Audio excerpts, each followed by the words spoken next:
لە فڕۆکەخانەوە شوناسی شاری ناشڤیل دیارە کانتری ئۆف میوزیک شارێک بەردەوام خرۆشاوە لە سەنتەری شارەکە بڕوانە هەموو ڕۆژانێکی هەفتە ئاو هەیە.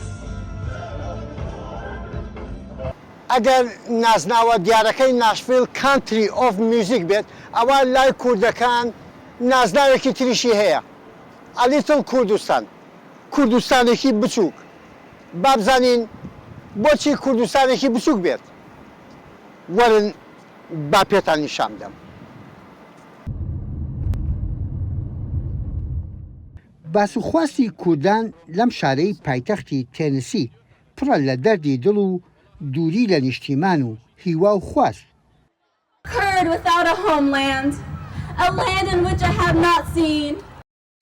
بەهۆی پەتاکەوە تازە دەنجی ئەمریکاش بۆ ڕۆژنامەوانەکانی گەشتی نێوان ویلایەتەکانی نێو ئەمریکای دەست پێ کردووە و یەکەم گەشتیشمان بۆ ناشڤیلە کوردستانێکی بچوو.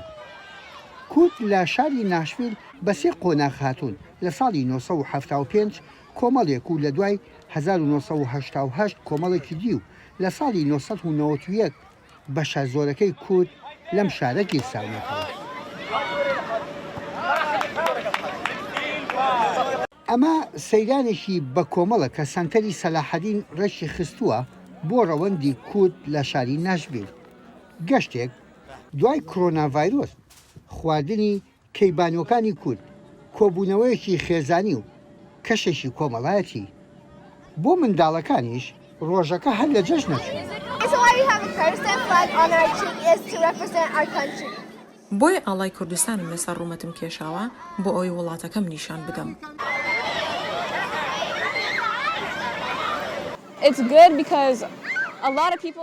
زۆر باشە کە لێرەین خەڵکێکی زۆر لێرەیە خەڵکێکە هاوشێوەی تۆن و ئاهەنگ دەگێڕن هەست دەکەیت لە تۆوە نزیکن خۆشیەکەی لەوەدایە پێکەوە دەدوێن ئەڤەکە ڕۆژێکە خۆش بە هەمی مرۆڤ هەڵناوێرە نزانە هەنێک هاوڵێنی دەبینم ئەشتیڤی ئەڤە قورکە دەفنە ئەڤە هاوڵێکی نییە من نشتنی دیت ئەس هەر هاوڵێک ئەس بینم ئەس بژم چاوەنی هەمە خۆش مرۆڤێکی بینم.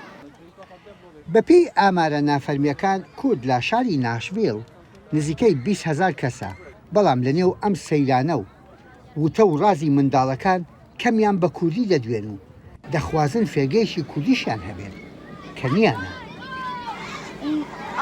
دایکە من بابا من هەنداز بچیک بێ ئەوانە ئاخفت بێ من گوڵ وانە بێ من هەمە من learn کرد دایکە من بابا من ما برن کردستان من برن مدرسه کردستان پاشی من learn کرد هیچ کردیه.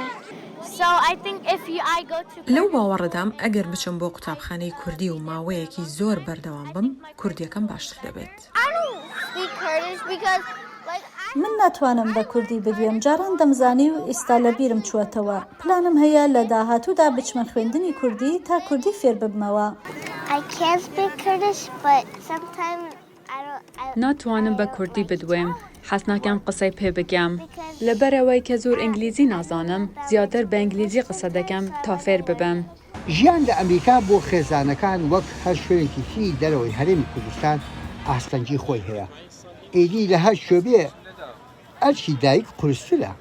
من ئەرکێ دایکێ ji dervî Kurdistanê gelek zehmettir e ku evê nav Kurdistanê de çikî li vêrê ez wek dayka dû biçîka yani ez hem hizrê dikim biçîkên min divê adet û teqalîdê xwe kurdewarî ji bîr nekin hem divê adet û teqalîdê me musilmanan ji bîr nekin divê bizanin ku musilmanên Kurdin çi mesuliyete ji wan tê dixwestinê çi çê dibit çi çê nabit bikin bes divê tiştek dijîk divê li gel mujtemacê Emerîkî jî biguncin.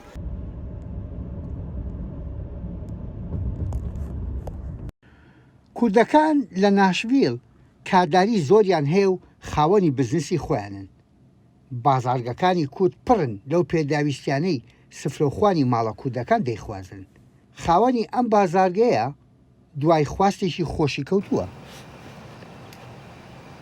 سێ چوار دوکانی کوردمان هەیە عینی وەک ئێمە یعنی عینە هەموو وەک ئێمە ناکەن بەس ینی وەک ئەو ئەنواعی خواردەمەنی دەفرۆشن لە میدڵ ئیست هاتووە لە عێراق و لە تورکیا و لە هاتووە یعنی ئەمە خێوکردنی هەنگوین وا بزانم هەر بن بەتەنیام کەسێک من ناگات. لە ئەمریکا ڕێگا زۆرن نەتەوەکەتی پێبناسێنی. دەیان ساڵە ئەم چێشخانە کوردیە نێو نێوبانجی خۆی پەیدا کردووە ماڵێک بۆ کەباب.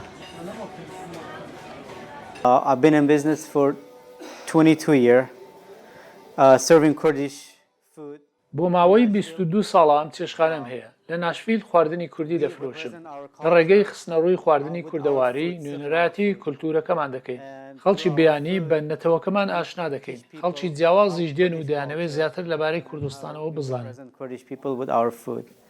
And other people, all these other nations come over here.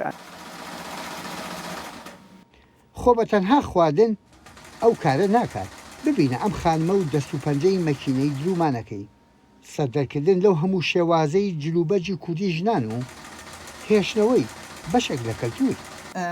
زۆر گرنگی پێ دەدەن بەرکو حەز لێ دەکەن و ناخوازن ئەو کولتورە ئەو چاندا کوردی بەرزە بێ حتا منداڵێ کچکێژی یعنی گەلێک ئینانە لایە من منداڵێ 4 مانگی 5 مانگی گوتیان جل بۆوان دەدرون. با بزانین نازناوی لیتل کوردستان کوردستانێکی بچووک کە لە شاری ناشڤیل نراوە کورد خۆی چەند کاری بۆ کردووە. ڕەنگە جێکردنەوەی زمانی کوردی لە زانکۆی تەنسی یەکێک لەو هەنگاوانە بوو بێت. لە ئاستی زانکۆکاندا پەیوەندی باشمان کرد لەگەڵ زانکۆکانی هەتا دەرەوەی ناشڤیلدا دەرەوەی تەنسیدا وەکو زانکۆی ئیندیان یونیڤەرسیتی بلمەنگتۆن کە پرۆگرامێکی باشیانە بتوانین ئەو پرۆگرامە بینە ئێرە کە دەرسی کوردی و کەلتور و تاریخی کوردی بخوێنن. ئێستا لە ناشڤیل ستیت کۆمیونیتی کۆلیج بەڕسمی دەخوێنرێت پرۆگرام بۆ ماوەی 2 ساڵ بەردەوامە و ئومێدوارین کە هەوڵی بۆ بدەن کە 2 ساڵی تریشە بۆی تازە بکرێتەوە. کورد لەم شارە لە چەندین ڕێکخراوی جیادا کۆبوونەتەوە هێشتا شوێنێک دروست نەبووە کورد هەمووی بەهی خۆی بزانین. بێژمەتەش نۆتۆیەکێ و نۆتۆ دوێ پاوی وەختی کورد هاتن حتا 2002 احتمالە حیزبەت یازاڵ بوو بەس نوکە کوردەت یازاڵە. کوردانی ڕۆژهەڵات لێرە بەشێکن لە کۆمیونیتی گەورەی کوردی لە بنەماڵەی گەورەی کوردی لێرە تقریبا حدودەن بۆ 100 نەماڵەیەک دەبن لێرە کە زۆربیانوەکو لاجەی سیاسی و پەناندەی سیاسی هاتوون بۆ ئێرە. ئەو جار ئێمە زۆربەی لە زۆربەی بۆنەکانی کوردەواری وەکو نەورۆز وەکو جێژنەکانی کۆمەڵایەتی تر زۆربیان لەگەڵ هەموو برادەرانی دیکەی و کوردانی باکوور و باشووروانە بەشدارین. سەرڕایوەش بە خۆشمان هەندێک بۆنە و کۆبوونەوەی وامان هەنە کە بەیەکەوە بارحاڵ وەکو کۆمیونیتێکی کوردیمان هەیە کە بە هەندێک کاروبارای کە بڕێک تایبەتینە بەوانیشەوە مەشغوڵین. شترینێک بژن فەرهەنگە خۆیان کوردی ئەم نیشە خەڵکی بیانی بدەن بڕێکا کەلتوری بە بڕێکا مۆزیکی بە بڕێکا شانۆێ بڕێکا خواردنێ بە بەشداری فەستیڤاڵە دەبن نەورۆز ساڵانە هەنە بڕعیا من ڕێکا کەلتوری ئێکش گرنگترین ڕێکانە کو ئەم بشن فەرهەنگە خۆیان کوردی نیشە خەڵکی بیانی بدەن. هۆکارەکە ئەوەیە کە لە هەموو بەشەکانی کوردستان لە شاری ناشڤیلدا هەن و سنوورەکان لای ئێمە نەماون زۆن لای ئێمە حرام جا ژن و خوازێکی زۆریش هەیە لە بینی کوردەکانی باکوور باشوور ڕۆژهەڵات ڕۆژئاوا ئەوە کارێکی وای کردووە کە سنوورەکان لای ئێمە نییە بە هەمووی لەژێر ناوی یەک ناودایە ئەویش کوردستانێکی بچووکە. بەڵام ڕای مامۆسایکی زانکۆ لەوەدا خۆی دەگرێتەوە کە پێویستە کورد لەم ناشڤیلە لەژێر سەیوانێکدا بێت هەمووی بە ماڵی خۆی بزانێت.